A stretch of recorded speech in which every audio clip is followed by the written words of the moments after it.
Hey guys, welcome back to another video. In today's video, I'm going to show you exactly how to fix the issue where your login pen suddenly stops working. If you are a Windows user, you already know that Windows updates sometimes break system components they aren't supposed to. You might encounter a specific error on the login screen while trying to access your PC, stating something happened and your PIN is not available. Many of you may already know how to resolve this, but many others certainly do not. Let me walk you through exactly how I fixed this frustrating problem on my own laptop. First, you must ensure you are connected to the internet. This is the most important part of the entire process. Use Wi-Fi or an Ethernet cable, whatever you have available. Next, click on the option that says Set up my pen. The system will now initiate an automatic restart.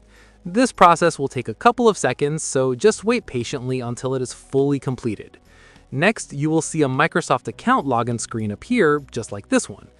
Now you need to log in using your Microsoft account password, or you can opt to use your recovery email address. For the purpose of this video, I am going to demonstrate using the recovery email option.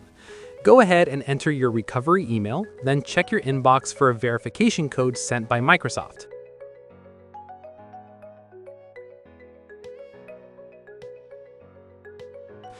Next, enter that verification code to confirm your Microsoft account identity.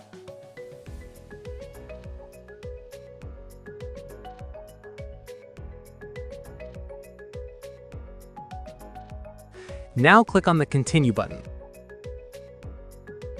After that, you can finally set a brand new PIN for your PC. And that's it! Now you can successfully log into Windows using your new PIN. Hit the like button if you found this solution helpful, and consider subscribing for more useful tech videos. Thank you for watching, and I will see you in the next one.